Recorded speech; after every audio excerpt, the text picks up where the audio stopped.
Hello दोस्तों, तो कैसे हैं आप लोग। आज की इस वीडियो में हम देखेंगे हचिंसन का क्लासिफिकेशन। इसमें हम देखेंगे फर्स्ट पॉइंट जो introduction, principle of the classification and outline of Hutchinson. इसका जो कुछ चार्ट है उसको देखेंगे, आउटलाइन डिस्कस कर लेंगे, मेरिट्स एंड डीमेरिट्स देखेंगे। गुण और दोष, प्रत्येक क्लासिफिकेशन का गुण और दोष होता ही है, हचिंसन का भी है। इसको हम डिटेल में देखेंगे। सबसे पहले देखते हैं इसका इंट्रोडक्शन। जॉन हचिंसन 1884-1972 में इनका बर्थ एंड डेथ हुआ। 1884 में इनका जन्म एंड 1972 में इनकी मृत्यु हो गई, डेथ हो गई। यह एक ब्रिटिश बोटेनिस्ट थे।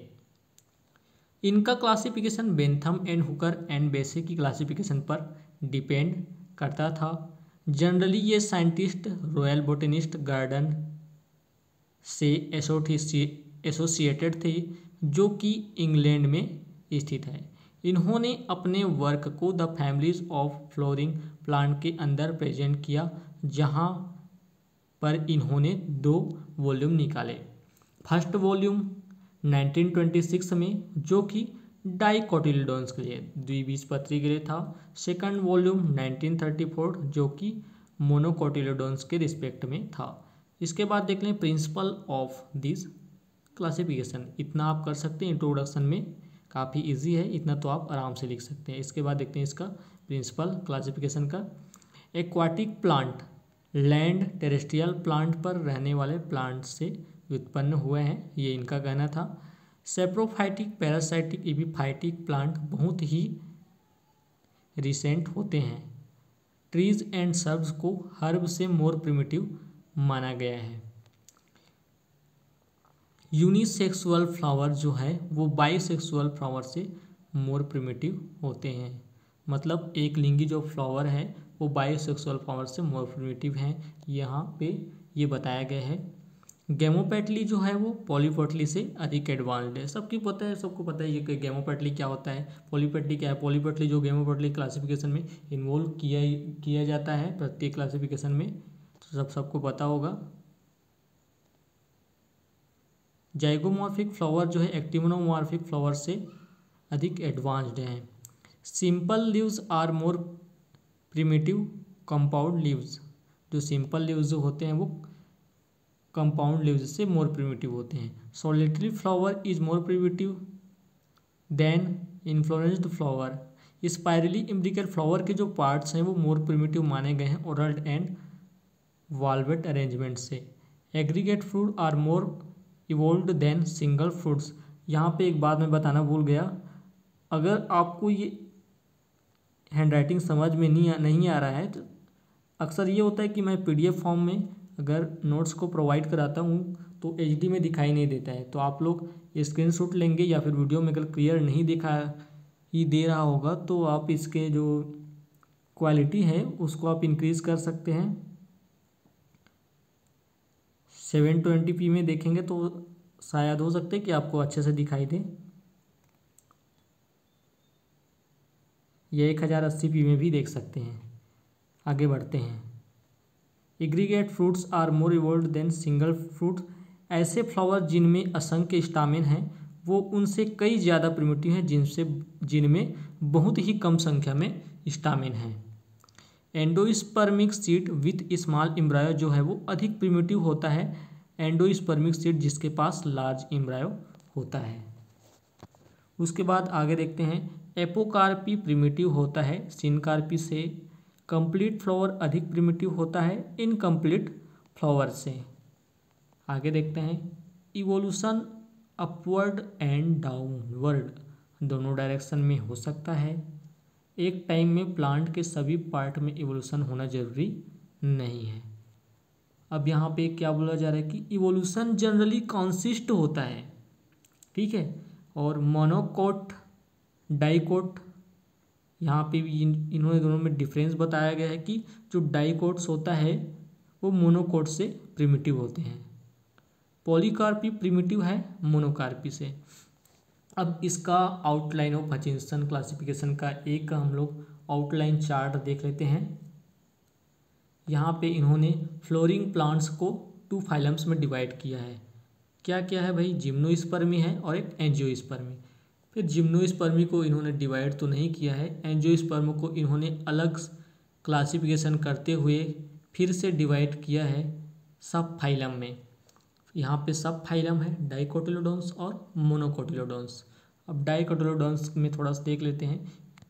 एम्ब्रायो के साथ यहाँ पे 2 कोटिलोडोन्स होते हैं, टैप रूट सिस्टम पाए जाते हैं। मोनोकोटिलोडोन्स में सिंपल सा है, 1 कोटिलोडोन्स ही पाए जाएंगे, है नहीं। फाइब्रस एंड एडवेंटियस रूट होते हैं यहाँ पे, और closed end scaled vascular bundles यहाँ पे क्या है, पाए जाते हैं।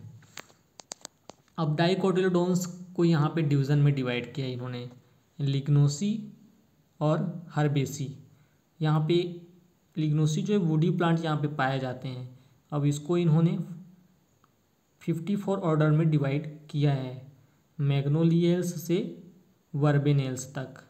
ये आपको इतनी जो 54 ऑर्डर है इन सबको रटना नहीं है, बस ऐसे जो मैंने यहाँ पे नोट्स में बताया बस वैसे ही लिखना है, उतना ही लिखना है, नंबर मिल जाएगा। अब यहाँ पे एक सेकंड डिवीज़न यहाँ पे है हर्बेसी। हर्ब प्लांट होते हैं, 28 ऑर्डर ही में इन्होंने इसको डिवाइड किया है। कहाँ से, रेनेल्स से लेकर लेमियल्स तक, ठीक है। अब आ जाते हैं हम लोग मोनोकोटिलोडोन्स में। तो मोनोकोटिलोडोन्स को इन्होंने क्या किया है कि डिवीज़न में डिवाइड किया है, और वो डिवीज़न कौन कौन से हैं, कैलिसिफ्लोरी, कोरोलीफ्लोरी और ग्लूमीफ्लोरी, 3 डिवीज़न में डिवाइड किया है। यहाँ पे कैलिसिफ्लोरी, कोरोलीफ्लोरी, ये सब नाम कहाँ से लिया गया है, आपके बेंथम एंड हुकर क्लासिफिकेशन से लिया गया है। ग्लूमीफ्लोरी ये थोड़ा सा अलग हो जाता है। अब आगे देखते हैं, कैलिसिफ्लोरी को इन्होंने 12 ऑर्डर में डिवाइड किया। Flower with distinct calyx cholera, तो ये है आपके ब्यूटोमेल्स लेकर जिंजीब्रेल्स तक। और जो कोरोलीफ्लोरी है 14 ऑर्डर है इनके अंतर्गत, both calyx and corolla are not distinct in कंडलेशंस।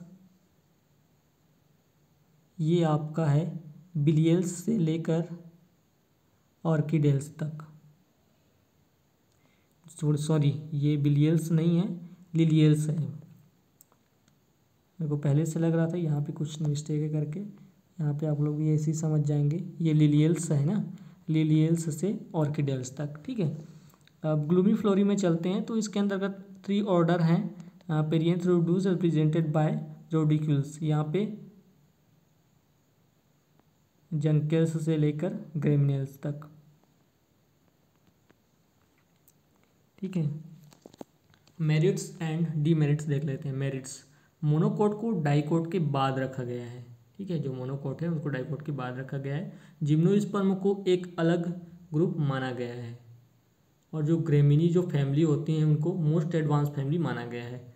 Woody plant and herb plants को इन्होंने अलग अलग रखा था।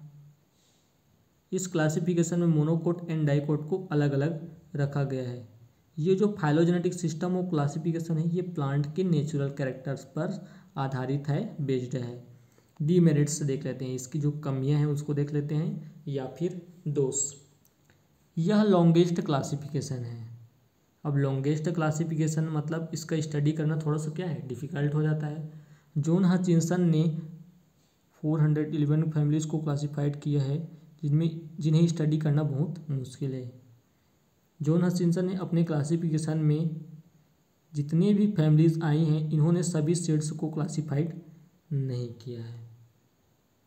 तो ये हो गया हचिंसन का क्लासिफिकेशन। आपको इसके क्लासिफिकेशन है बस इतना ही लिखना है, और इसके जो सिद्धांत हैं, जो प्रिंसिपल हैं, उसको आपको जो इजी लगे उतने लिखने हैं। लेकिन कम से कम इसके कुल 24 टोटल 24 इसके प्रिंसिपल हैं, इनमें से आपको जो इजी लगे 10 से 15 मिनिमम, कम से कम आपको